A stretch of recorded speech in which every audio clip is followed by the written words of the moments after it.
मैं लगभग 10-12 साल की रही होंगी जब मैं दूरदर्शन चैनल पे एक फिल्म आ रही थी, तेजाब। और उसके ब्रेक के अंदर मुझे उस समय न्यूज़ चला करती थी बीच में। तो न्यूज़ के जो हैं उसमें एक न्यूज़ आई कि नर्मदा बचाओ आंदोलन की मेधा पाटकर जी अ, उस जगह स्ट्रगल कर रही है, और एक फोटो मेधा जी की हाथ की पोजीशनिंग की इस तरीके की जिंदाबाद करते हुए दिखाई दी गई। और वो तस्वीर मेरे दिमाग जहन में हमेशा बसी रह गई।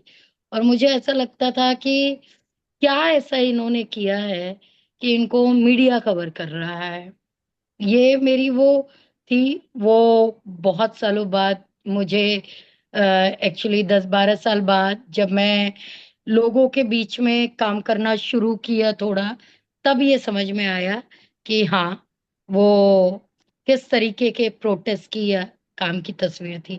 तो मेरे लिए अहिंसा का पहली तस्वीर मेधा पाटकर जी की है। आपको संवेदनहीन करने के लिए बहुत सारे लोग लगे हुए हैं। तो वो एक आमतौर पर अभी बन गया है, लेकिन पूरा समाज संवेदनहीन हो गया है, ये थोड़ा मानना अतिशयोक्ति है। क्योंकि जब मुझे लगता है कि बहुत सारे लोग होते हैं, जैसे जब बहुत सारे लोग चलकर आते रहते हैं। हमने तमाम लोगों को देखा है कि वो 100 किलोमीटर, 200 किलोमीटर, 500 अलग अलग तरीके की यात्राएं करती रहती हैं। किसी को कहने की जरूरत नहीं होती है ना, वो उनके चलने की पीड़ा को समझते हैं, तो सड़क पर आकर पानी देने लगते हैं, खाना देने लगते हैं।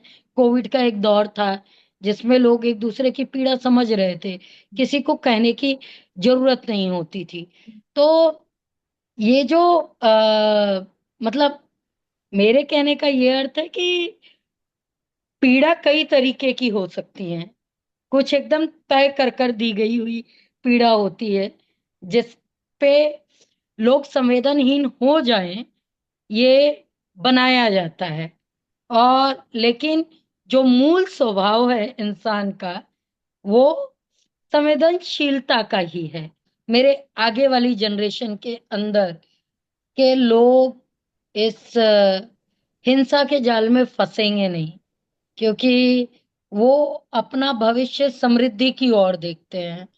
और जैसा कि सभी कहते हैं, और दिखता भी है वो, कि अगर आपको समृद्ध होना है तो आप समाज में हिंसा फैलाकर तो वो नहीं। कोई भी आप एक नॉर्मल से न्यूक्लियर एकदम जाइए, एक परिवार ले लीजिए। अब रोज झगड़ा करते रहिए, रोज मारा पीटी करते रहिए, वो परिवार कुछ बना नहीं पाता, वो अशांति हमेशा रहती है। अगर आप दूसरा परिवार ही देख लीजिए, अगर उसके पैरेलल अगर वो मतलब ठीक ढंग से प्यार से प्रेम से चल रहे हैं, तो वो कुछ बना पाते हैं। वो दिखता है, वो उनके रहन सहन, उनके मतलब परिवेश में वो सब सब दिख कर आता है।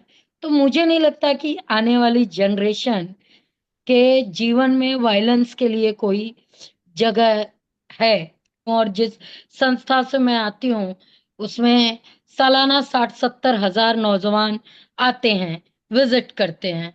उनके साथ बातचीत में ये समझ में आता है कि साइंस और टेक्नोलॉजी ने इतिहास से ज्यादा जगह उनके जीवन में पाई है।